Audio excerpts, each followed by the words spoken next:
Hello everyone, welcome to my channel Maths by Sujit. আজি আমি last year হৈ যোৱা ADRE গ্ৰেড 4 এক্সামৰ ক্লাছ 10 লেভেলৰ যিখন পেপাৰ আছিলে তাৰে আমি মেথছৰ পাৰ্টখিনি চাম। টোটেল 25 কুৱেশ্যন আহিছিলে মেথছত, গোটেইকেইটা আমি এই ভিডিঅ'ত সলভ কৰিম। ফাৰ্ষ্ট কুৱেশ্যনটো চোৱা, if 4/5 plus -3/10 equal x plus 1 1/2 then what will be the value of x। এক্সৰ মানটো আমি উলিয়াব লাগে। 4/5 আছে, ইয়াত চোৱা ব্ৰেকেট আছে, ব্ৰেকেটটো আমি খুলিব লাগিব। বাহিৰত কি প্লাছ আছে আৰু ভিতৰত মাইনাছ, আৰু এই ব্ৰেকেট লগত যে প্লাছটো লাগি আছে এইটো পূৰণ হৈ আছে, তো প্লাছে মাইনাছে মাইনাছ হৈ যাব। 3/10 ইকুৱেল কিমান আছে x প্লাছ, এইটো কি মিক্সত দিয়া আছে, ইয়াক আমি ঠিক কৰিব লাগিব। 2 1 গুণ 2 পূৰণ কৰি ওপৰ লগত যোগ কৰিব লাগে। 2 1 গুণ 2 আৰু 1 যোগ কৰিলে 3, মানে কিমান 3/2 হৈ যাব। আমাক লাগে কি এক্সৰ মান, তো আমি কি কৰিম 3/2ক এইফালে লৈ আনিব লাগিব। তো 4/5 মাইনাছ 3/10 এইটো কি প্লাছ 3/2 আছিলে, এফালে লৈ আনিলে কিমান হ'ব মাইনাছ 3/2 হৈ যাব, চাইনটো চেঞ্জ হৈ যাব ইকুৱেল এক্স। বা তোমালোকে প্ৰথমে ইয়াক বিয়োগ কৰিব পাৰা, বিয়োগ কৰি পাছত এইটো লৈ আহিও কৰিব পাৰা, ঠিক আছে, যেনেকৈ মন কৰিলে হ'ল। এতিয়া চোৱা এইটো কি ফ্ৰেকশ্যনত দিয়া আছে, প্ৰথমে আমি কি কৰিম তলৰ ভেলুকেইটাৰ আমি এলচিএমটো উলিয়াব লাগিব। এলচিএম কিমান হ'ব 10 হ'ব। চোৱা প্ৰথমে ডাঙৰ সংখ্যাটো উঠাই ল'বা। এতিয়া 2ৰ পৰা হৰণ যায় নেকি, যায়, 2 5 গুণ 10, 5ৰ পৰা যায় নেকি 5 2 গুণ 10, তাৰ মানে এইটোৱে কি এলচিএমটো হ'ব, ঠিক আছে। এতিয়া আমি কি কৰিম এই 5ৰ পৰা 10ক হৰণ কৰিব লাগে। 5ৰ পৰা 10ক হৰণ কৰিলে কেইবাৰ যাব, দুবাৰ যাব, 5 2 গুণ 10, তো 2 লগত 4টো পূৰণ কৰা 8 হৈ যাব, মাইনাছ 10ৰ পৰা 10ক হৰণ কৰিলে কেইবাৰ যাব, এবাৰ যাব, তো 1 3 গুণ 3 মাইনাছ 2ৰ পৰা 10ক 5 বাৰ যাব, 5 3 গুণ 15। 8ৰ পৰা 3 মাইনাছ কৰিলে কিমান 5। এতিয়া 5ৰ পৰা 15 আমি বিয়োগ কৰিব লাগে, কিমান আহিব -10 আহিব ওপৰত আৰু তলত 10। কাৰণ চোৱা 5 মাইনাছ 15 মানে কি ডাঙৰ আগত মাইনাছ চিনটো আছে, সেইকাৰণে মাইনাছটো আহিব, ঠিক আছে। আৰু 15ৰ পৰা 5 গ'লে 10 আৰু তলত 10। 10ৰ পৰা 10ক হৰণ কৰিলে কিমান 1 আহিব, লগতে মাইনাছটো আছে, মানে কাৰেক্ট এনচাৰ কি হ'ব -1, ঠিক আছে। বহুতে চাইনত গড়বড় কৰে, তোমালোকে মনত থবা ডাঙৰৰ চাইনটো সদায় যোগ বিয়োগত আহে। 8ৰ পৰা 3 গ'লে 5 কিয় হ'ল, কাৰণ চোৱা 8ৰ আগত একো চিন নাই, মানে ইয়াত প্লাছ আছে, প্লাছটো নিলিখে, সেইকাৰণে ইয়াতো প্লাছ আহিছে, ঠিক আছে। 2 নম্বৰটো চোৱা, the circumferential length of a circle of radius 7 cm is used to construct a square, the length of the side of the square. চাৰ্কুলৰ কি চাৰ্কুমফাৰেন্সিয়েল লেন্থৰ কথা কৈছে। এইটো এটা কি চাৰ্কুল, চাৰ্কুমফাৰেন্সিয়েল লেন্থ মানে কি বাউণ্ডেৰী লেন্থৰ কথা কৈছে এইটো, ঠিক আছে। ইয়াকে চাৰ্কুমফাৰেন্স বুলিও কোৱা হয় বা চাৰ্কুমফাৰেন্সিয়েল লেন্থ বুলিও কোৱা হয়, আৰু অসমীয়াত পৰিসীমা বা পৰিধি বুলি কয়, ঠিক আছে। তো ইয়াৰ ফৰ্মুলা কি আছিলে 2πr, চাৰ্কুলৰ বাউণ্ডেৰী ফৰ্মুলা কি 2πr।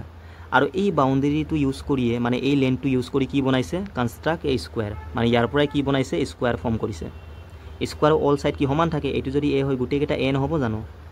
এতিয়া চোৱা ইয়াৰ পৰাইতো এইটো বনাইছে হয় নে নহয়, তাৰ মানে ইয়াৰ যিটো বাউণ্ডেৰী লেন্থটো স্কুৱাৰৰ বাউণ্ডেৰী লেন্থৰ সমান হৈ যাব, হ'ব নহ'ব। তো স্কুৱাৰৰ বাউণ্ডেৰী মানে কি পেৰিমিটাৰ,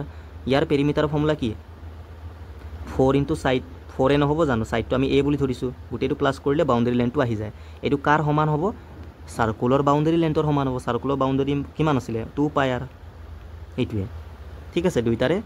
মানে চাৰ্কুমফাৰেন্সিয়েল লেন্থ বা পেৰিমিটাৰটো কি সমান হৈ যাব। আৰু আমাক চোৱা ৰেডিয়াছ দিয়া আছে, চাৰ্কুলৰ যিটো ৰেডিয়াছটো কিমান 7 cm, মানে এইটো আৰৰ মানটো 7 cm দি আছে, পুট কৰি দিয়া। 4 × এৰ মানটো আমি উলিয়াব লাগে, ঠিক আছে। স্কুৱেৰৰ ছাইডটো উলিয়াব দিছে, সমান 2 পূৰণ পাই মানে কিমান 22/7, ইয়াত দিয়াও আছে, নিদিলেও তোমালোকে জানিব লাগে 22/7 হয়, ইনটু কি আৰ কিমান 7 হ'ল, 7 7 কাটি গ'ল। আৰু চোৱা সমান চিন থাকিলে আমি কাটিব পাৰোঁ দেই চিধা চিধাকৈ। তো এইটো 2ৰ পৰা 2বাৰ যাব, 4ক আকৌ 2ৰ পৰা 22ক 11 বাৰ যাব। তো ইয়াত কি থাকিলে অকল এ থাকিলে, আৰু এইফালে 11, তো এৰ মান কি 11 cm, মানে স্কুৱাৰৰ যিটো ছাইড কিমান পালোঁ 11 cm, ঠিক আছে। 3 নম্বৰটো চোৱা, the HCF and LCM of 2 numbers R 2⁵ and 2⁵ into 7⁵ respectively. If one of the two numbers is 2⁵, then the other number is LCM into HCF equal to কি আছিলে A into B। এইটো formula আমি সকলোৱে গম পাওঁ হয় নে নহয়, এইটো বহুত ইম্পৰ্টেণ্ট, তোমালোকে মনত থবা। LCM HCFৰ যিটো পূৰণফল সেইটো সংখ্যা দুটাৰ পূৰণফলৰ সমান। মই A আৰু B বুলি ধৰিছোঁ সংখ্যাটো, তোমালোকে XY ধৰিব পাৰা, ঠিক আছে। ইয়াত পুট কৰিলে হ'ল, চোৱা HCF দিয়া আছে ইমান আৰু LCMটো ইমান, পুট কৰি দিয়া। LCM কিমান 2⁵, এইটো লাগি আছে মানে এইটো ইনটু হৈ আছে 7⁵ ইনটু HCF কিমান এইটো সমান এ, মানে প্ৰথম সংখ্যাটো আমাক এটা সংখ্যা দিয়া আছে কিমান 2⁵, আৰু এই সংখ্যাটো আমি উলিয়াব লাগে, ঠিক আছে। তো কটাকুটি কৰা, চোৱা এইফালে 2 কেইটা 7টা আছে, এইফালে 2 5টা 2 5টা মানে 2 10টা আছে। তো 2 7টা 2 7টা কাটি যাব, ইয়াৰ পৰা 2 5টা কাটি গ'ল আৰু এইফালে 2টা কাটি যাব, ঠিক আছে, কাৰণ 2 7টা 2 7টা কাটি যাব ন। তো এইফালে 2 কেইটা থাকিব, 3টা থাকিব, টোটেল 10টা আছিলে, 7টা 7টা কাটি গ'ল, ঠিক আছে। আৰু কি থাকিলে এইফালে 7 পাৱাৰ 3, এইফালে বি থাকি গ'ল। তো বিৰ মান কিমান, ইমান, ঠিক আছে, এইটো এনচাৰ হ'ল।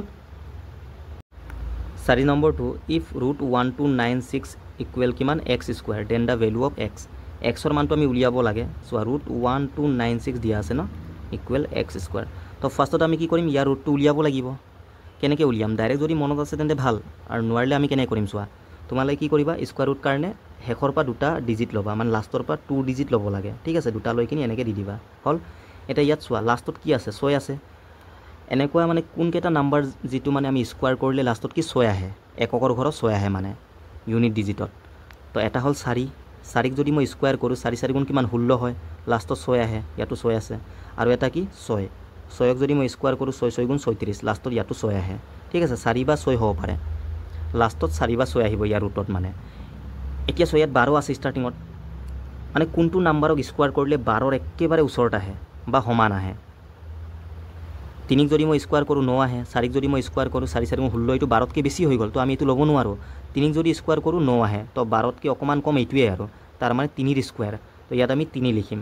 ইয়াৰ বৰ্গমূল বা ৰুটটো কিমান 34 হ'ব, নহ'লে 36 হ'ব, এই দুটাৰ ভিতৰতে এটা হ'ব। কিন্তু কেনেকৈ গম পাম যে 4 ল'ম নে 6 ল'ম, তাৰ কাৰণে তোমালোকে কি কৰিবা, এই 3ৰ জাষ্ট নেক্সট নাম্বাৰৰ লগত পূৰণ কৰা। 3ৰ পাছত কি 4 আহে, তো 3 4 গুণ 12। এতিয়া কম্পেৰিজন কৰা, ইয়াত যে 12 আছে, এই 12তকৈ সৰু নে ডাঙৰ। যদি এইটো 12তকৈ এইটো যদি ডাঙৰ হয় তেন্তে আমি ডাঙৰটো ল'লোঁ হয়, আৰু ইয়াতকৈ যদি এইটো সৰু হয় তেন্তে সৰুটো ল'লোঁ হয়। ইয়াততো ছেম ছেম হৈ গ'ল, 12 12 ছেম ছেম। তো ছেম ছেম হ'লেও তোমালোকে সদায় ডাঙৰটো ল'বা, ঠিক আছে। 4 আৰু 6ৰ ভিতৰত ডাঙৰটো কোনটো, 6। তো 36 হ'ব, ইয়াৰ বৰ্গমূল কিমান 36, এনেকৈ, ঠিক আছে। ছেম হ'লে সদায় ডাঙৰটো ল'ব লাগে, হ'ল। তো 36 পালোঁ ইয়াৰ ৰুট, আৰু এইফালে কি আছে এক্স স্কুৱেৰ। আমাক লাগে এক্সৰ মান, তো আকৌ স্কুৱাৰটো গুচাব লাগিব, স্কুৱাৰ গুচালে আকৌ ইয়াৰ কি ল'ব লাগিব, বৰ্গমূল, আকৌ ৰুট ল'ব লাগিব এনেকৈ। তো এক্সৰ মান কিমান 6 হৈ যাব, 6 6 গুণ 36, ঠিক আছে। এইটো আমাৰ কাৰেক্ট এনচাৰ, ঠিক আছে। বৰ্গমূল লোৱাটো মই শিকাই দিলোঁ, বাকী তোমালোকে ডাইৰেক্ট মনত থ'লে ভাল। 5 নম্বৰটো, Bijit purchased an article for ₹800 and sold the article such that the gain is the 20% of its selling price, the selling price of the article. চোৱা, বিজিতে কি পাৰ্চেছ কৰিছে, মানে কিনিছে, আৰ্টিকল মানে কোনো এটা সামগ্ৰী, ঠিক আছে, কিমান টকাত, 800 টকাত। এণ্ড ছল্ড দ্য আৰ্টিকল, আকৌ এই আৰ্টিকলটো চেল কৰি দিলে। Such that the gain is মানে প্ৰফিট, গেইন মানে কি প্ৰফিট বা লাভটো, এনেকৈ মানে চেল কৰিছে যাতে তাৰ যিটো লাভ সেইটো কি 20% হৈ গ'ল চেলিং প্ৰাইচৰ। আমাক চেলিং প্ৰাইচটো উলিয়াব দিছে। এতিয়া চোৱা, লাভ বা লোকচানৰ কথা আহে তেতিয়া সদায় আমি গম পাওঁ যে কষ্ট প্ৰাইচৰ ওপৰত কি কেলকুলেশ্যন কৰা হয়। প্ৰফিট লছ সদায় মানে চিপিৰ ওপৰতে ছল্ভ কৰা হয়, বাট কেতিয়াবা মেনশ্যন থাকে যে চেলিং প্ৰাইচৰ ওপৰত লাভ বা লোকচানটো হৈছে বুলি। ইয়াতো চোৱা, প্ৰফিটটো চেলিং প্ৰাইচৰ ওপৰতে হৈছে, তো ইয়াত অকণমান আমি ধ্যান দিব লাগিব। 20% মানে কি হয় ফ্ৰেকশ্যনত 1/5, 20% মানে কি, পাৰ্চেণ্ট মানে ডিভাইড বাই 100 নহয় জানো, 20/100 কটাকটি কৰিলে 1/5 আহিব। সদায় তলৰ মানটো আমি কষ্ট প্ৰাইচ বুলি ধৰোঁ, বাট ইয়াত কি চেলিং প্ৰাইচৰ ওপৰত লাভটো হৈছে, তো এই তলৰ মানটো আমি চিপি ধৰিব নোৱাৰোঁ, এইটো কি SP বুলি ধৰিব লাগিব, ঠিক আছে, এইটো মনত থ'বা। আৰু ওপৰটো কি বুজায়, লাভ বা লোকচানটো, ইয়াত কি প্ৰফিট হৈছে, গেইন মানে প্ৰফিট, তো 1 কি হৈছে প্ৰফিট হৈছে, মানে ইমানত চেল কৰিছোঁ আৰু ইমান কি প্ৰফিট হৈছে, তাৰ মানে CP কিমান হ'ব 4 টকা হ'ব। 4 টকাৰ বস্তুটো 5 টকা চেল কৰিলে মানে 1 টকা কি লাভ হ'ব, হ'ব নহ'ব। তো CP আমাৰ হিচাপত 4 আহি গ'ল, কিন্তু কুৱেশ্যনৰ মতে CP বা কিনা দাম কিমান 800 টকা, মানে এই 4ৰ মানটো কিমান 800 টকা দিয়া আছে আমাক। তো ইয়াৰ পৰা 1ৰ মানটো উলিয়াই লোৱা, 4ৰ পৰা হৰণ কৰা, 200 হ'ব, হয়নে নহয়। আমাক কি চেলিং প্ৰাইচটো উলিয়াব দিছিলে, চেলিং প্ৰাইচটো আমি কিমান ধৰিছিলোঁ 5, তো 5ৰ মান কিমান 5 পূৰণ 200, 1000, এইটোৱে আমাৰ কি চেলিং প্ৰাইচ, ঠিক আছে। এনেকৈ তোমালোকে কৰিবা। 6 নম্বৰটো, a sheet of paper of thickness of 0.5 mm is repeatedly folded to fill up a gap of size 1.28 cm, the required number of fold is. First তোমালোকে এই কুৱেশ্যনটো অকণমান কাৰেকশ্যন কৰি ল'বা। ইয়াৰ 1.28 cm হৈ আছে, এইটো একচুৱেলি 12.8 cm হ'ব লাগে, এইটো কাৰেকশ্যন কৰি ল'বা। এতিয়া চোৱা, পেপাৰ শ্বীটটোৰ থিকনেছটো আমাক দিয়া আছে, ছাপ'জ এইটো কি পেপাৰ শ্বীট, থিকনেছটো কিমান, এই থিকনেছটো আমাক দিয়া আছে, এইটো কিমান ডাঠ 0.5 mm মানে মিলিমিটাৰ,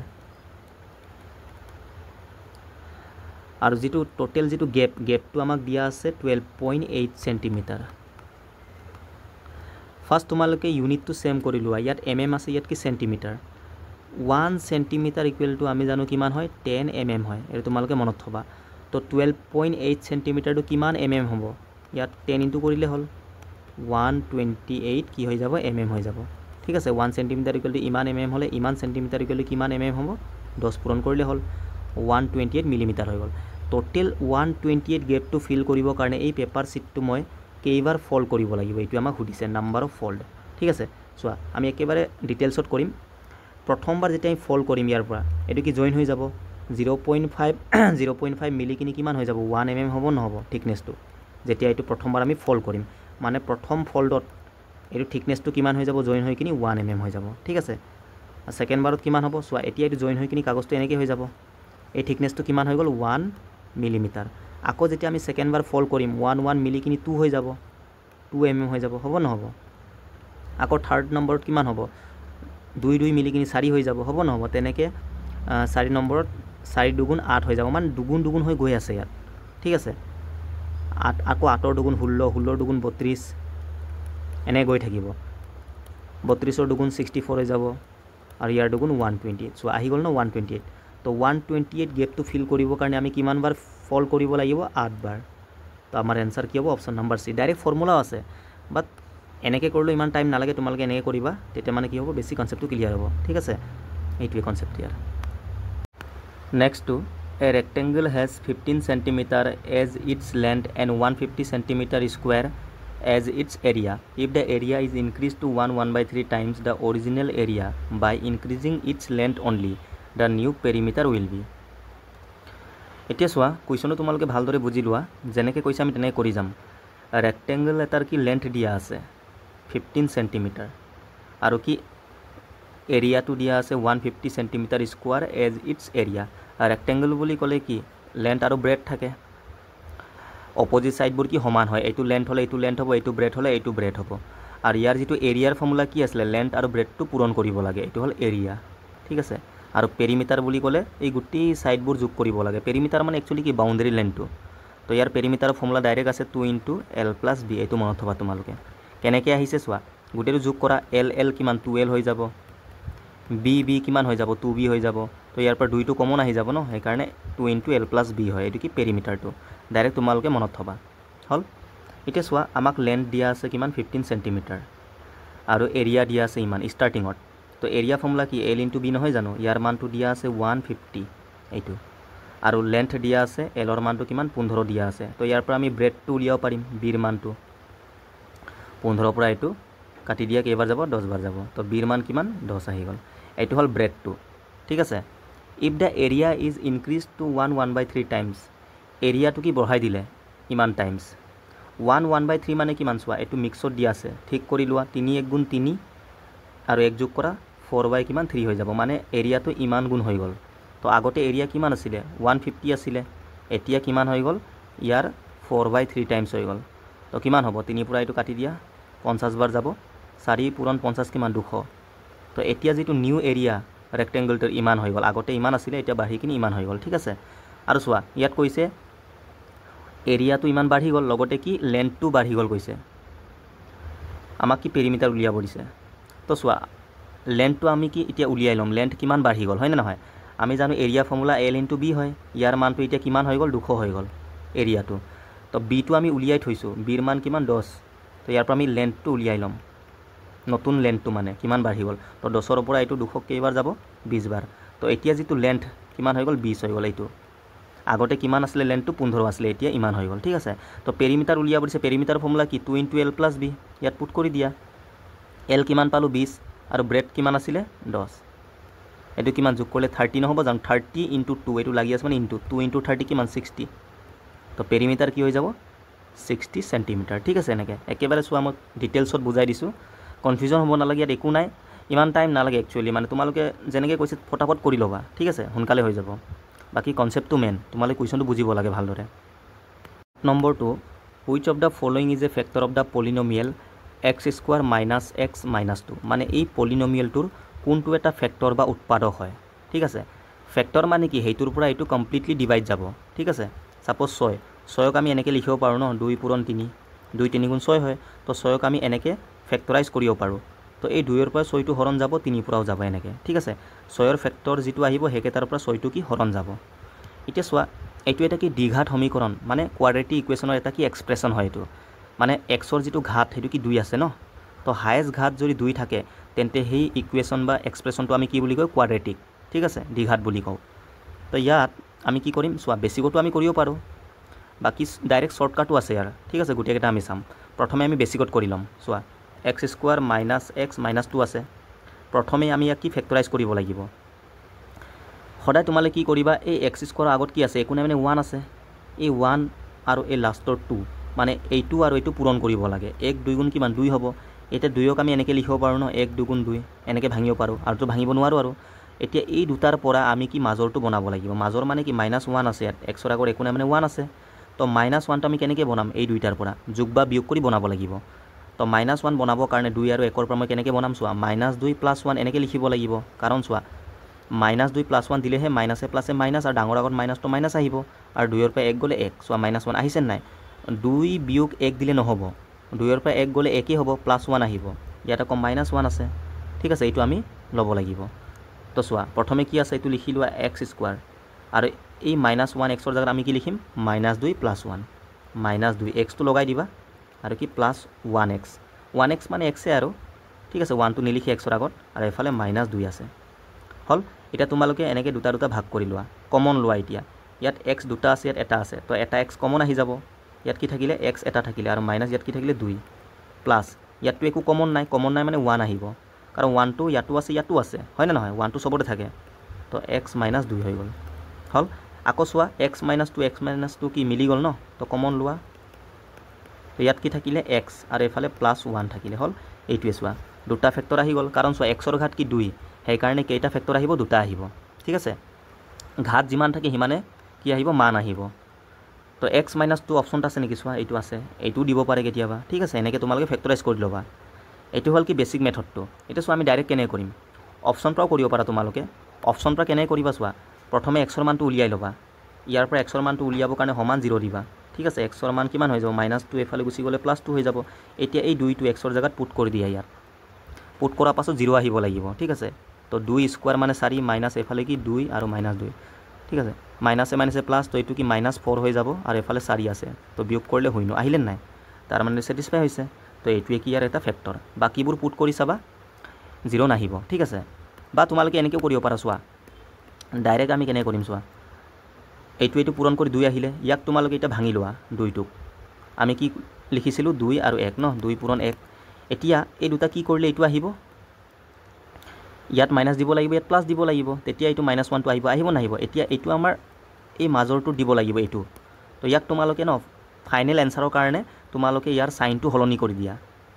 চাইনটো সলনি মানে -টো +2 হৈ যাব এইটো +টো -1 আৰু ইয়াত কি আছে একো নাই মানে 1ৰ পৰা ডিভাইড কৰি দিব লাগে এনেকৈ তো 1টো লিখি লাভে নাই এইটোৱে আমাৰ এনচাৰ তো xৰ মান 2 আৰু xৰ মান -1 ক'ৰ পৰা আহিব চোৱা ইয়াৰ পৰা xৰ মান 2 আহিব নাহিব এইটো সলভ কৰিলে xৰ মান কি 2 আহিব তো এইটো আমাৰ কাৰেক্ট এনচাৰ এনেকৈ তোমালোকে চেক কৰিব পাৰা ঠিক আছে মানে পাছত তোমালোকে চিনটো সলনি কৰি দিবা সেইটো আমাৰ কি ফাইনেল ৰিজাল্ট হৈ যাব তো xৰ মান 2 ইয়াৰ পৰা আহি আছে ঠিক আছে এনেকৈ তো তিনিটা মেথড মই দেখাই দিলোঁ তোমালোকক যিটো ভাল লাগে সেইটো তোমালোকে ফ'ল' কৰিবা ঠিক আছে 9 নম্বৰটো the mean of the data series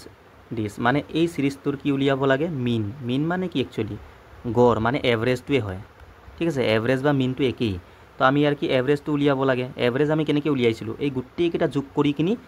যিমানটা ইয়াত কি নাম্বাৰ আছে সেইটোৰ পৰা আমি হৰণ কৰিব লাগে হয় নে নহয় তো এভাৰেজ উলিয়াবৰ কাৰণে বা মিন একেই কথা গোটেইটো আমি যোগ কৰি ওপৰত লিখিম ইয়াত কি লিখোঁ আমি চাম মান টোটেলটো যোগফলটো আৰু তলত নাম্বাৰ কেইটা সংখ্যা আছে সেইটোৰ পৰা ডিভাইড কৰিব লাগে তো যোগ কৰা তোমালোকে এই গোটেইটো যোগ কৰিব লাগিব চোৱা ইয়াত 4 আছে ইয়াত কি 16 আছে 4 আৰু 16 যোগ কৰিলে কিমান হৈ যাব 20 মই এনেকৈ লিখি লৈছোঁ ঠিক আছে তেনেকৈ চোৱা এইটো 5 কিমান হৈ গ'ল 10 হ'ল এনেকৈ কৰি যোৱা এইটো 8 আৰু এইটো 2 কিমান হৈ গ'ল 10 যেনেকৈ মন কৰিলে হ'ল আৰু চোৱা এইটো 1 তিনি নহ'ব জানো এইটো 3 আৰু এইটো 17 কিমান হৈ যাব 20 হ'ল থাকিলে কি 12 কিমান 24 ন 24 আৰু এফালে 7 হ'ল আৰুতো নাই আৰু যেনেকৈ মন কৰিলে হ'ল যোগ কৰিলে হ'ল আৰু এইটো কিমান হ'ব 11 1 থাকিলে 3 4 5 6 7 8 আৰু 1 9 মানে 91 হৈ যাব যোগ কৰিলে কিমান আহিলে 91 আৰু ডিভাইড বাই নাম্বাৰ কেইটা আছে 1 2 3 4 5 6 7 8 9 10 11 12 13 তো 13 পৰা এইটো হৰণ কৰা কেইবাৰ যাব 7 বাৰ যাব ন 13 7 গুণ ইমান হয় এইটো আমাৰ কাৰেক্ট আনসাৰ ঠিক আছে 10 নম্বৰটো চোৱা the number that replace the question mark in the equation this আচ্ছা ইয়াৰ মানটো উলিয়াব লাগে কুৱেশ্যন মাৰ্কটোৰ 0.003 ডিভাইড কুৱেশ্যন মাৰ্কৰ মানটো উলিয়াব লাগে মই সাপোজ এইটোৰ মানটো x বুলি ধৰি লৈছোঁ ঠিক আছে নধৰিলেও হয় এনে ধৰি লৈছোঁ আৰু বুজিবৰ কাৰণে আৰু এফালে কি আছে 0.3 হল ইয়াৰ মানটো উলিয়াব লাগে আচ্ছা ইয়াক মই এনেকৈও লিখিব পাৰোঁ 0.003 ডিভাইড মানে কি বাই নহয় জানো এনেকৈ আমি লিখিব পাৰোঁ x আৰু এফালে 0.3 এতিয়া চোৱা ইয়াৰ তলত দেখোন মানে 1 আছে ক্ৰছ মাল্টিপ্লাই যদি কৰোঁ এই x টো ইয়াৰ জাগাত গুচি যাব আৰু এইটো ইয়াত আহি যাব তাৰ মানে আমি এনেকৈ লিখিব পাৰোঁ ন 0.003 ডিভাইডেড বাই এই 0.3 টো ইয়াতে আহি যাব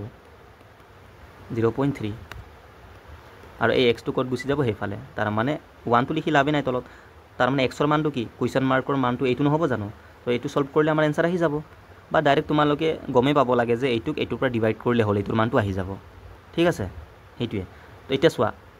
সেম ভ্যালু ডিভাইড কৰিলেতো 1 আহিব আমি জানো বাট পইণ্টটোহে গড়বড় কৰি আছে অপশ্যনবোৰ চোৱা গোটেই কেইটাতে পইণ্ট অকল বেলেগ পইণ্টটো বাকি ভ্যালুটো সেম 1 1 সবতে আছে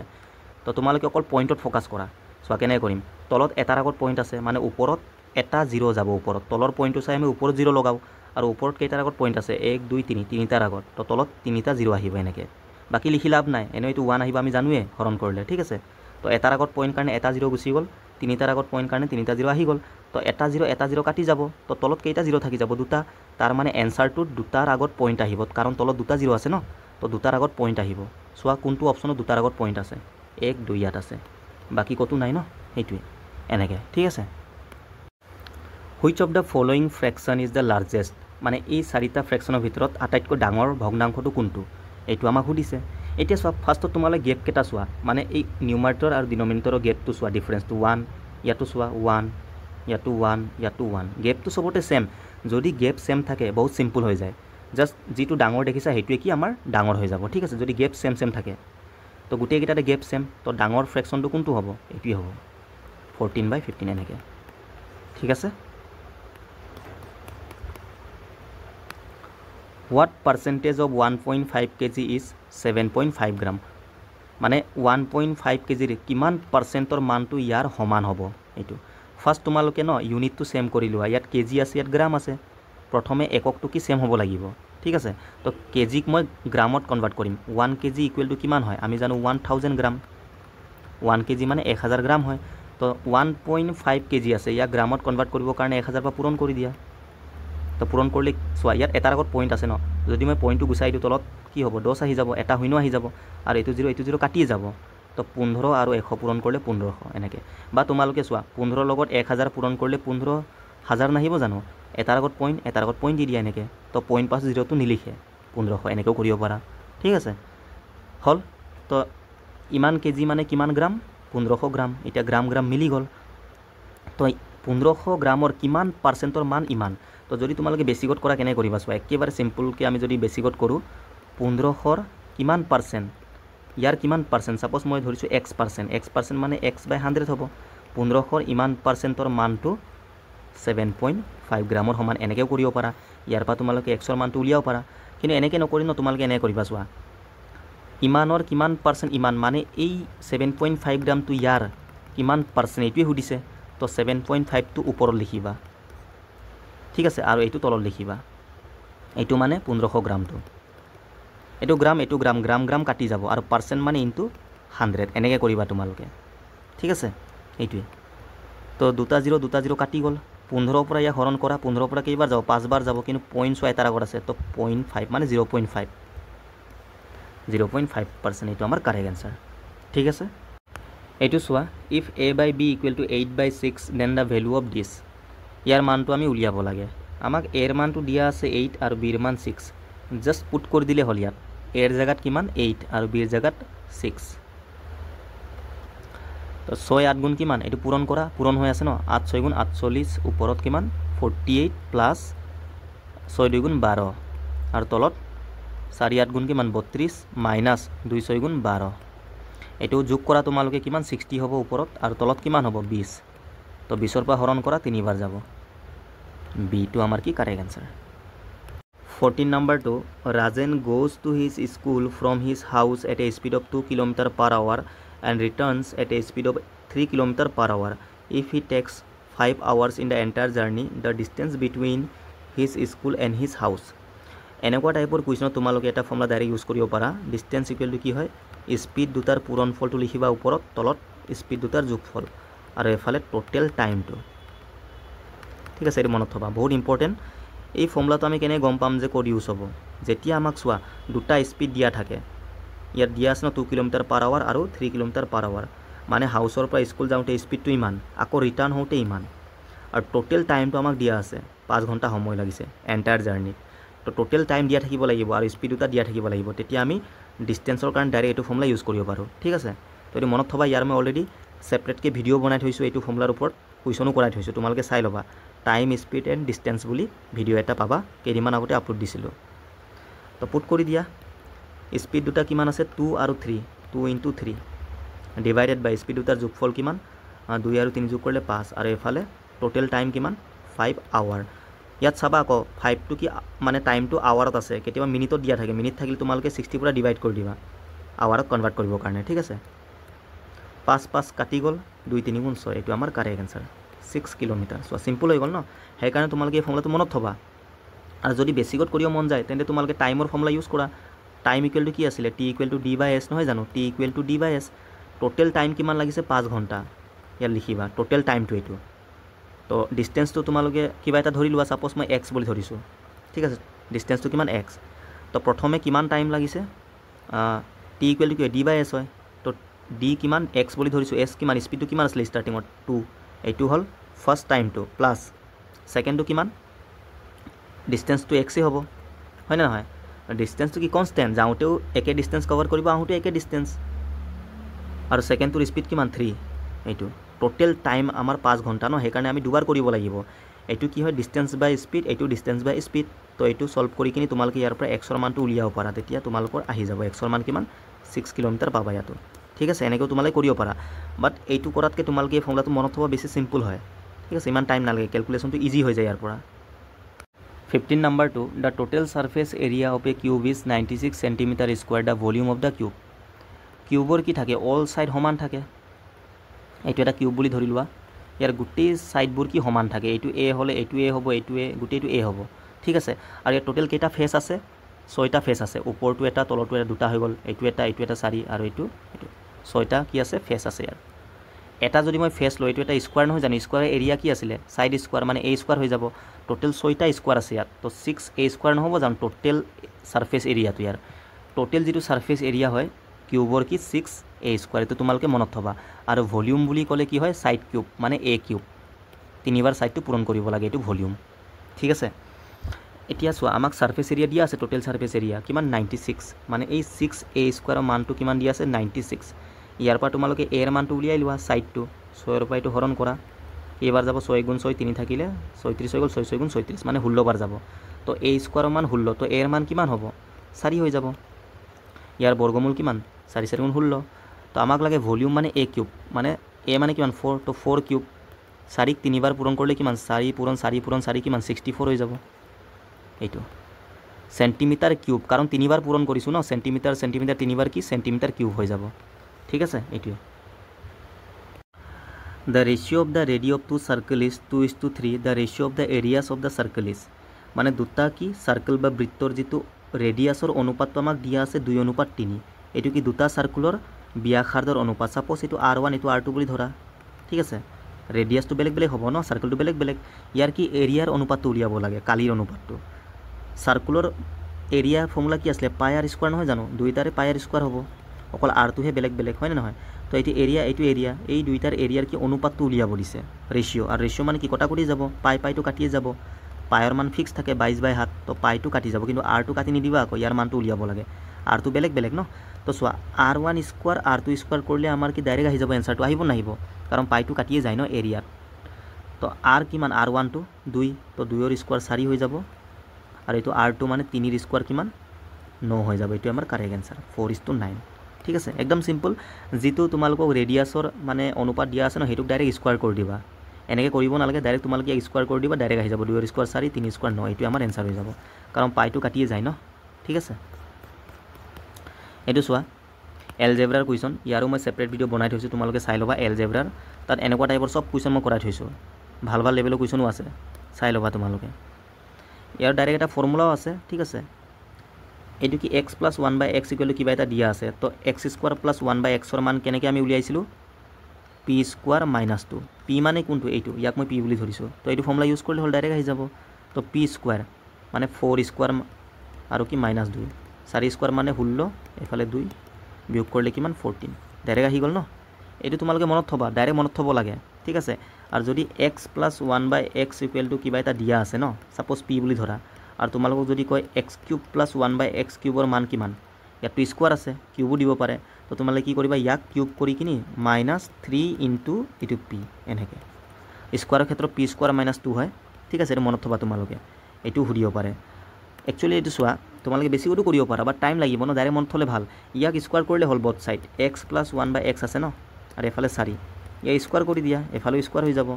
তো এইটো a plus B whole square হৈ গ'ল। তো a স্কোৱাৰ প্লাছ কি বি স্কোৱাৰ নহয় জানো, বি মানে 1/x,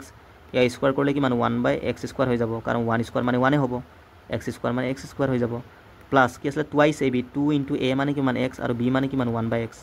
আৰু এফালে 4 স্কোৱাৰ মানে 16। তো চোৱা x কাটি গ'ল, তো ইয়াত কি থাকিলে x square plus 1/x square, এইটো চোৱা 2 গুণ 2 হ'ব ন, আৰু প্লাছটো সেইফালে ঠেলি দিয়া, তো 16 মাইনাছ 2 কিমান 14, এইটো আহিলে নাই, এইটোতো আহিছিলে। বাট এনেকৈ তোমালোকে কৰিব নালাগে, ডাইৰেক্ট মনত থ'বা, এইটো ফৰ্মুলাটো বহুত ইম্পৰ্টেণ্ট, মানে এক্সামত নহ'লে টাইম যাব ন। আৰু ঢেৰ আছে এনেকুৱা টাইপৰ কুৱেশ্যন, তোমালোকে চাই ল'বা, সেই ভিডিঅ'টোত আছে গোটেইকেইটা। এইটো চোৱা, the area of N equilateral triangle with the length of the side of 12 centimetre. Equilateral triangle মানে কি, সমবাহু ত্ৰিভুজ, মানে গোটেই বাহুটো কি সমান থাকে, এইটো এটা কি ইকুইলেটাৰেল ট্ৰাইংগল বুলি ধৰি লোৱা, অল ছাইড ইকুৱেল থাকে। ইয়াত ডাইৰেক্ট এৰিয়াৰ এটা ফৰ্মুলা আছে, তোমালোকে মনত থ'বা। ইকুইলেটাৰেল ট্ৰাইংগলৰ যিটো এৰিয়া, সেইটো কি হয় √3 ইনটু ছাইড স্কোৱাৰ, ছাপ'জ মই ছাইডটো a বুলি ধৰিছোঁ, √3 a স্কোৱাৰ বাই 4, এইটো ডাইৰেক্ট তোমালোকে মনত থ'বা। কেতিয়াবা হাইটো আহে, হাইট মানে এইটো এই মিডিয়ানটো। ঠিক আছে, হাইট মানে কি পাৰপেণ্ডিকুলাৰকৈ থাকিব আৰু 90 ডিগ্ৰী কোণ কৰে, আৰু ইয়াক কি দুটা সমান ভাগত ভাগ কৰিবা এনেকৈ। ঠিক আছে, হাইটৰ ফৰ্মুলাও আছে, তোমালোকে মনত থ'বা। হাইট ইকুৱেল টু কি √3 a/2, কেতিয়াবা হাইটো সুধিব পাৰে, এই দুটা মনত থ'বা তোমালোকে। আৰু পেৰিমিটাৰ মানে কি অল ছাইড প্লাছ কৰিব লাগে, 3a হৈ যাব, a 3বাৰ প্লাছ কৰিলে ইমান, এই গোটেইকেইটা তোমালোকে জানিব লাগে হা। এতিয়া চোৱা, আমাক এই ইকুইলেটাৰেল ট্ৰাইংগলৰ ছাইডটো দিয়া আছে 12 চেণ্টিমিটাৰ, এই বাহুটোৰ মান। আমাক এৰিয়া উলিয়াব দিছে, পুট কৰি দিয়ে ইয়াত √3 ইনটু a স্কোৱাৰ, মানে a মানে কি 12 নহয় জানো, 12 স্কোৱাৰ মানে 144, বা তোমালোকে এনেকৈও লিখিব পাৰা 12 × 12 ডিভাইডেড বাই 4, তো 4 পৰা 3বাৰ যাব, 3 12 গুণ 36, আৰু √3টো ইনটু হৈ থাকিব, এইটো আমাৰ কাৰেক্ট এনচাৰ। ঠিক আছে, এনেকৈ 19 নাম্বাৰটো, Ravi plans to tile his kitchen floor with square tiles, each of the tiles has side of 10 centimetre, the kitchen is 2.4 metre long and 1.6 metre wide, how many tiles will Ravi need. ৰবিয়ে কি কৰিছে, kitchen ফ্ল'ৰত tiles লগোৱাৰ কি plan কৰিছে, আৰু টাইলছটো square শেপৰ। ঠিক আছে, টাইলছৰ যিটো ছাইড আমাক দিয়া আছে 10 চেণ্টিমিটাৰ, চোৱা টাইলছটো কি স্কুৱাৰ টাইপৰ হয়নে নহয়, অল ছাইড সমান থাকে, গোটেইটো 10 হ'ব, ছাইডটো আমাক 10 দিয়া আছে,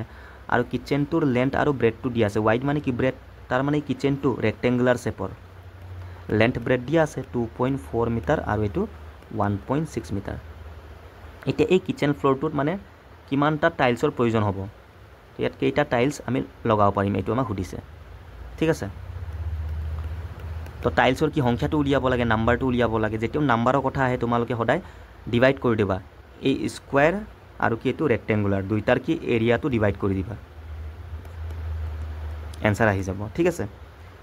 ডাঙৰৰ এৰিয়াটো মানে কিচেনটো ডাঙৰ নহয় জানো, এইটো এৰিয়াটো ওপৰত লিখিবা, আৰু স্কুৱাৰৰ এৰিয়াটো তলত লিখিবা, বাছ ইমানে। কিন্তু ইউনিটটো ছেম হ'ব লাগিব। ইয়াত চোৱা, এইটো কি চেণ্টিমিটাৰ দিয়া আছিলে, স্কুৱাৰৰ যিটো মানে ডাইমেনশ্যনটো আমাক চেণ্টিমিটাৰ দিয়া আছে, আকৌ এইটো মিটাৰ মিটাৰ হৈ আছে, তো মই ইয়াক চেণ্টিমিটাৰত কনভাৰ্ট কৰিম। 2.4 মিটাৰ ইকুৱেল টু কিমান চেণ্টিমিটাৰ, 100 পূৰণ কৰিব লাগিব, 1 মিটাৰ মানে 100 চেণ্টিমিটাৰ হয়। চোৱা, এটাৰ আগত পইণ্ট আছে, যদি পইণ্টটো গুচাওঁ এটা 0 তলত আহিব, 0 0 কাটি যাব, তো 24 × 10 কিমান 240 হ'ব এনেকৈ। বা তোমালোকে ডাইৰেক্ট পূৰণ কৰিও কৰিব পাৰা, ইয়াতো 100 পূৰণ কৰা, 1.6 লগত 100 পূৰণ কৰিলে কিমান 160 হৈ যাব, এইটো কি চেণ্টিমিটাৰ, এইটো চেণ্টিমিটাৰ হ'ল। এতিয়া ইউনিটটো ছেম হৈ গ'ল। তো ওপৰত আমি কি লিখিম, কিচেনৰ এৰিয়াটো কিমান length into breadth 240 into 160 240 into 160 divide by স্কোৱাৰৰ যিটো এৰিয়া স্কোৱাৰ এৰিয়া কি সাইড স্কোৱাৰ 10 ইনটু 10 নহ'ব জানো 10 ইনটু 10 তো দুটা জিৰ' কাটি গ'ল 24 আৰু কিমান 16 থাকিলে এইটো পূৰণ কৰা এনসাৰ আহি যাব 24 10 জাৰ কিমান 240 হয় আৰু 6 থাকিলে 6 4 গুণ 24 2 থাকিলে 4 গুণ 12 144 এই যোগ কৰা 483 384 তোমালোকৰ কাৰেক্ট এনসাৰ হ'ব ঠিক আছে এনেকৈ সিম্পল একো নাই জাষ্ট এৰিয়াটো ডিভাইড কৰিব লাগে এনেকৈ একো এক্সামত এইবোৰ ড্ৰ কৰিব নালাগে তোমালোকে হা জাষ্ট তোমালোকে সিম্পলি ইয়াত চোৱা দিয়া আছে ডাইমেনশ্যনটো এইটো কিচেনটো ডাঙৰ নহয় জানো ইয়াৰ ভিতৰতহে টাইলছটো লগাব তো ইয়াৰ এৰিয়াটো ওপৰ লিখিবা এইটো সেন্টিমিটাৰ কনভাৰ্ট কৰিবা 240 আৰু এইটো 160 এইটো লেন্থ ব্ৰেড হৈ গ'ল এৰিয়া আৰু ডিভাইড বাই ইয়াৰ এৰিয়াটো স্কোৱাৰৰ 10 ইনটু 10 হৈ গ'ল ইমানে একো নাই ঠিক আছে ইমানখিনি কৰিব নালাগে জাষ্ট বুজিবৰ কাৰণে মই এইটো কৰিছোঁ 20 নম্বৰটো a man purchased a fan which had a printed price of rupees 2000 if he received two successive discount of 20% and 10% then how much did he pay for the fan so মানুহ এজনে ফেন এটা কি purchase কৰিলে মানে বাই কৰিছে যাৰ printed প্ৰাইচটো আমাক দিয়া আছে 2000 প্ৰিণ্টেড প্ৰাইচ মানে কি ছপা মূল্য বা লিখা দামটো ঠিক আছে যাক আমি এমপি বা এমআৰপি বুলি কওঁ কিমান 2000 টকা এতিয়া সেই মানুহজনে যোনে বাই কৰিছে সি কি ৰিচিভ কৰিলে দুটা সাকসেসিভ ডিসকাউন্ট ইমান আৰু ইমান মানে এই বস্তুৰ ওপৰত দোকানীজনে দুটা ডিসকাউন্টত সেল কৰিছে দি কিনি তাৰ মানে মানুহজনে অবভিয়াসলি কম টকা পে কৰিব লাগিব হয় না নহয় কাৰণ দোকানীজনে ডিসকাউন্ট দিছে ন 20% 10% তো ইয়াতকে অকমান কমতে সেল কৰিব ডিসকাউন্ট দিয়াৰ পাছত হয় না নহয় তো হেইটোৱে হুদিছে কিমান টকা পে কৰিব ডিসকাউন্ট দিয়াৰ পাছত দোকানীজনক মানুহজনে ঠিক আছে তো সো আমি ডাইৰেক্ট কেনে কৰিম 20% মানে কি 1/5 হয় আমি জানো ফ্ৰেকশনত 20% মানে কিমান 20/100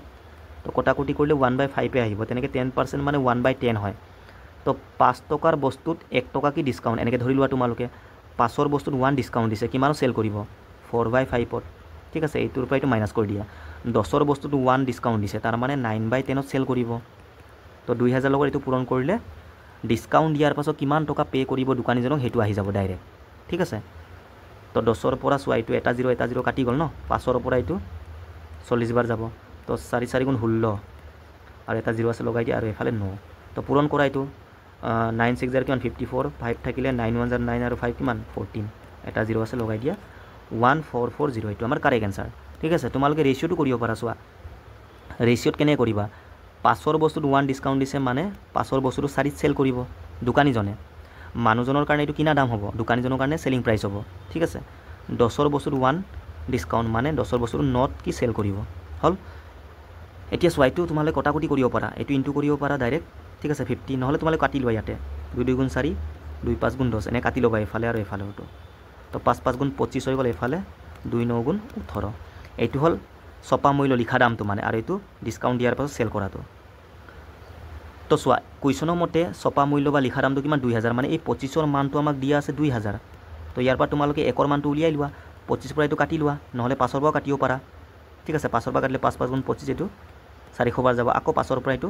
80 বাৰ যাব তাৰ মানে 1ৰ মান কিমান 80 আহিলে তো ইয়াৰ লগৰ তোমালোকে 18 কৰি দিয়া আহি যাব কিমান আহিব 1440 এইটো সোৱা আহি গ'ল না এনেকৈ কৰিব পাৰা তোমালোকে এনেকৈ কৰিলে ডাইৰেক্ট ইজি হয় আৰু শৰ্ট হৈ যায় ঠিক আছে 21 নম্বৰটো সোৱা সিম্পলিফিকেশন এটা কুৱেশ্যন ইয়াত সোৱা দুটা ডাঙৰ ব্ৰেকেট আছে এইটো এটা আৰু এইটো এটা তো আমি ব্ৰেকেটৰ ভিতৰটো প্ৰথমে সলভ কৰি লম আৰু এই মাইনাস কেটা যে লাগি আছে এইবোৰ সব পূৰণ হৈ আছে ব্ৰেকেটৰ লগত মাইনাস লাগি আছে মানে পূৰণ এইটো সোৱা এই মাইনাসটো এই ব্ৰেকেট লগত আছে এইটো পূৰণ তো মাইনাসে মাইনাসে প্লাস এইটো মাইনাসে মাইনাসে প্লাস আৰু প্লাসে প্লাসে প্লাসে হ'ব প্লাসটো আমি নিলিখো ঠিক আছে আৰু 1 1 জাৰ 1 তো এইটো সলভ কৰি আমি +1 পালো ইমানো তোমালৈ কৰিব নালাগে সোৱা মাইনাস কেইটা আছে 4টা আছে তো মাইনাস কি ইভেন নাম্বাৰ টাৰ্মছত আছে 4টো এটা ইভেন নাম্বাৰ হয় তো মাইনাস যদি যেনেকৈ যুগ্ম সংখ্যাৰ টাৰ্মছত থাকে সদায় কি প্লাসে আহিব ঠিক আছে এইটো মনত থবা আৰু এই মাইনাসটো ইয়াত দি দিবা এনেকৈ এফালে 1 তেনেকৈ সোৱা ইয়াতো সেম আহিব এইটো কি 1 আহিব আৰু এই মাইনাসটো বাহিৰত লগাই দিবা এনেকৈ হল এটা মাইনাসে মাইনাসে কি প্লাস হয় দুইটাতে মাইনাস সো মাইনাস ইনটু আহিব আৰু 1 1 কিমান 2 হৈ যাব -2 ঠিক আছে 22 নম্বৰটো এ ডাই মানে dice is marked with 1 1 2 2 4 4 respectively on its 6 faces the probability that 2 will face up on a single throw of the dice ডাইসৰ টোটাল 6টা ফেস থাকে আমাক দিয়া আছে মাৰ্ক কৰি কিনি 1 1 2 2 4 4 এতিয়া 2 ওলোৱাৰ সম্ভাৱিতা বা probabilityটো আমাক সুধিছে যদি ডাইসটো আমি সিঙ্গল থ্ৰো কৰো তো probability ইকুয়াল টু কি আছিল ফেভৰেবল আউটকামস এইটো আমি ওপৰ লিখো মানে যেটো আমাক সুধিছে আৰু তলত কি আহিব টোটাল আউটকামসটো টোটেল আউটকামছ কিমান হ'ব 6 হ'ব 6টা ফেজ থাকে আৰু ফেভাৰেবল আউটকামটো চোৱা 2 ওলোৱাৰ সম্ভাৱিতা সুধিছে ইয়াত 2 দুটা আছে যিকোনো এটা আহিব পাৰে এইটো আহিব পাৰে নহ'লে এইটো আহিব পাৰে তো 2 ওলোৱাৰ সম্ভাৱিতা কিমান 2 হ'ব দুটা ঠিক আছে দুইটাৰ ভিতৰত যিকোনো এটা আহিব পাৰে তো এইটো কটাকটি কৰা 2 গুণ 2 2 3 গুণ 6 মানে 1/3 আমাৰ কাৰেক্ট এনসাৰ হ'ব ঠিক আছে এইটো চোৱা দ্য ভেলু অফ দিছ মানে ইয়াৰ মানটো আমি উলিয়াব লাগে এ আৰু বিটো সমান বুলি কৈছে আৰু এৰ মান 3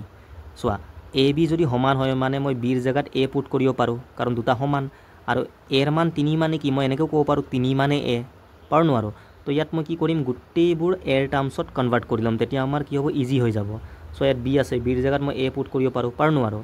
ইয়াতো বি আছে ইয়াৰ জেগাতো মই এ পুট কৰিব পাৰোঁ আৰু 3 আছে 3 মানো কি এ নহয় জানো চোৱা 3 মানে এ হয় তেনেকৈ ইয়াত বি আছে তো এইটো এ স্কোৱাৰ হৈ যাব ন বি স্কোৱাৰ মানে এ স্কোৱাৰ 9 মানে কি 3 স্কোৱাৰ নহয় জানো 3 3 গুণ 9 তো এইটো এ স্কোৱাৰ হৈ যাব ইয়াৰ জেগাত মই এ স্কোৱাৰ ইয়াৰ জেগাতো এ স্কোৱাৰ এনেকৈ পুট কৰিব পাৰোঁ হ'ল এতিয়া ওপৰত টোটেল কেইটা এ আছে এইটো আমি উলিয়াই ল'ম ইয়াত চোৱা এ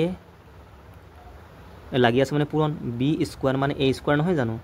আৰু ওপৰত কি আছে পাৱাৰ স্কোৱাৰ চোৱা এ ইনটু এ স্কোৱাৰ কিমান হ'ব বেছ চেম থাকিলে পাৱাৰকেইটা প্লাছ হৈ যায় ইয়াত একো নাই মানে 1 আছে তো এ কিমান হৈ যাব কিউব হৈ যাব 3 হৈ যাব হ'ব নহ'ব 1 আৰু 2 প্লাছ কৰিলে আৰু পাৱাৰ কিমান 2 পাৱাৰৰ ওপৰত পাৱাৰ থাকিলে পাৱাৰকেইটা পূৰণ হৈ যায় 3 2 গুণ 6 মানে এ 6 হৈ যাব তো ইয়াত এ কেইটা আছে 6টা আছে তেনেকৈ ইয়াতো চোৱা 3 মানে এ তো এইটো এ ইনটু এইটো এ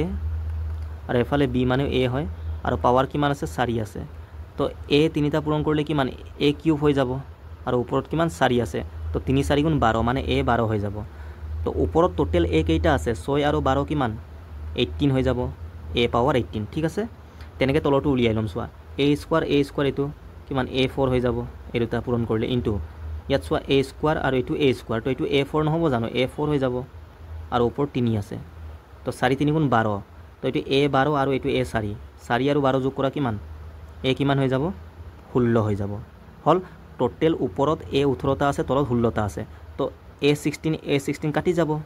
তো কিমান থাকি যাব এ স্কোৱাৰ থাকি যাব এইটো আমাৰ এনসাৰ ঠিক আছে এ স্কোৱাৰ মানে কি এ মানে 3 আছিলে 3 পুট কৰি দিয়া 3 স্কোৱাৰ মানে 9 ঠিক আছে এইটো এনেকৈ তোমালৈ কৰি ল'বা চিম্পল হয় 24 নাম্বাৰটো Manoj borrowed a sum of ₹6,000 on simple interest at the rate of 5% per annum if he decide to pay the entire amount at the end of 1 month then the amount he need to pay মনোজে ধাৰত কিমান টকা লৈছিলে 6,000 টকা simple interest সুতত ঠিক আছে ৰেটটো 5% দিয়া আছে এতিয়া সি ডিচাইড কৰিলে গোটেই টকাটো মানে এমাহৰ পাছত ঘূৰাই দিব তো ঘূৰাই দিয়াৰ পাছততো সুতো দিব লাগিব সুতে মূলে ঘূৰাব লাগিব হয় নে নহয় যিটো আমি এমাউণ্ট বুলি কওঁ সেইটো আমাক উলিয়াব দিছে চোৱা প্ৰথমে আমি সুতটো উলিয়াই ল'ম কিমান টকা সি এক্সট্ৰা দিব মানে 6,000 টকাটো দিবই লাগিব ইয়াৰ লগত এক্সট্ৰা পইচাও দিব লাগিব এইটো সুত বুলি কওঁ চিম্পল ইণ্টাৰেষ্ট ইকুৱেলটো কি আছিলে PRT / 100 এইটো ফৰ্মুলাটো আমি জানো তো ইয়াৰ পৰা SI টো উলিয়াই ল'ম আমি সুতটো উলিয়াই ল'ম P মানে 6,000 টকা R মানে কিমান 5% আৰু টাইমটো কিমান দিছে 1 মান্থ দিয়া আছে ন আমি ইয়াক বছৰত কনভাৰ্ট কৰিব লাগিব সময়টো সদায় বছৰত থাকে ঠিক আছে 1 মান্থ চোৱা 1 দিয়া আছিলে বছৰত কনভাৰ্ট কৰিবৰ কাৰণে 12 পৰা হৰণ কৰিম 12 মাহে কি 1 বছৰ নহয় জানো মানে এবছৰত 12 মাহ থাকে ঠিক আছে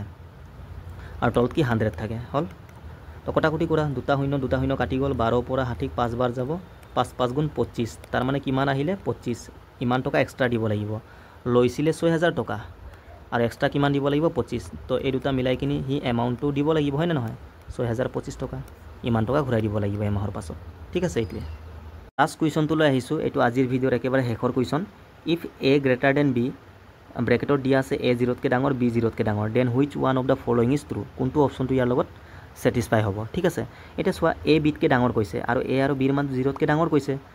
চোৱা মাজত কি থাকে 0 থাকে লেফ্ট ফালে গ'লে নেগেটিভত গৈ থাকে নাম্বাৰকেইটা সৰু হৈ গৈ থাকে -1 -2 -3 এনে গৈ থাকিব লেফ্ট ফালে গ'লে সদায় নাম্বাৰবোৰ সৰু হৈ গৈ থাকে ৰাইট ফালে কি ডাঙৰ হৈ গৈ থাকে +1 +2 +3 এনে গৈ থাকিব ঠিক আছে 0তকৈ ডাঙৰ মানে কি এইকেইটাৰ ভিতৰত হ'ব পাৰে এ আৰু বিৰ মানটো তো এইটো এ এইটো বি ছাপ'জ মই এৰ মানটো কি ধৰিছোঁ 2 কাৰণ বিতকৈ ডাঙৰ ন বিৰ মানটো 1 ঠিক আছে এইটো আমাক দিয়া আছিলে বিতকৈ এ ডাঙৰ ঠিক আছে হ'ল এতিয়া প্ৰথম অপশ্যনটো চোৱা ইয়াত কি দিছে এ লেছ দেন বি আৰু ইয়াত নেগেটিভ লগাই দিছে তো এৰ মান মই 2 ধৰিছিলোঁ বিৰ মান 1 নেগেটিভ যদি লগাই দিওঁ মই চোৱা কোনটো ডাঙৰ হ'ব -1-2তকৈ ডাঙৰ বুলি কৈছে হয়নে নহয় চোৱা -1 -2তকৈ ডাঙৰ হয়নে নহয় লেফ্ট ফালে সৰু হৈ গৈ থাকে তো এইটো ছেটিছফাই হৈছে নে নাই হৈছে যদি মই নেগেটিভ লগাই দিওঁ অবভিয়াছলি বিটো ডাঙৰ হৈ যাব ইয়াতকৈ হ'ব নহ'ব তাৰ মানে এইটো অপশ্যন আমাৰ ছেটিছফাই এইটো আমাৰ কাৰেক্ট হ'ব ইয়াত চোৱা এটো মই 2 ধৰিছিলোঁ বিটো 1 আৰু ইয়াত কি গ্ৰেটাৰ আছে তো যদি মই মাইনাছ লগাই দিওঁ তো -1তকৈ -2 কেনেকৈ ডাঙৰ হ'ব এইটোহে ডাঙৰ আছিলে তো এইটো নহ'ব ন তেনেকৈ ছেটিছফাই নহয় ঠিক আছে ইয়াতো তোমালোকে প্ৰুভ কৰিব পাৰা এটো মই কিমান 2 ধৰিছিলোঁ বিটো 1 তো ইয়াত যদি নেগেটিভ লগাই দিওঁ এইটো কি হ'ব 2তকৈ -1 ডাঙৰ হ'ব জানো 2টো ইয়াত আছে -1 ইয়াত আছে 2টোহে ডাঙৰ -1তকৈ হয়নে নহয় তো এইটো ছেটিছফাই হোৱা নাই এনেকৈ বাকীবোৰ নহয় আৰু অকল প্ৰথম অপশ্যনটো কি ছেটিছফাই হৈছে ঠিক আছে ইমানেই আছিলে গোটেইকেইটা সলভ কৰা হ'ল ভিডিঅ'টো চাই যদি তোমালোকৰ ভাল লাগিছে তেন্তে লাইক আৰু শ্বেয়াৰ আৰু ছাবস্ক্ৰাইব কৰি দিবা ঠিক আছে আৰু কিবা যদি ডাউট থাকে বা মানে বুজাৰ অসুবিধা হয় তেন্তে কমেণ্ট ছেকশ্যনত কমেণ্ট কৰি দিবা কোনটো কুৱেশ্যনত ডাউট হৈছে ঠিক আছে থেংক ইউ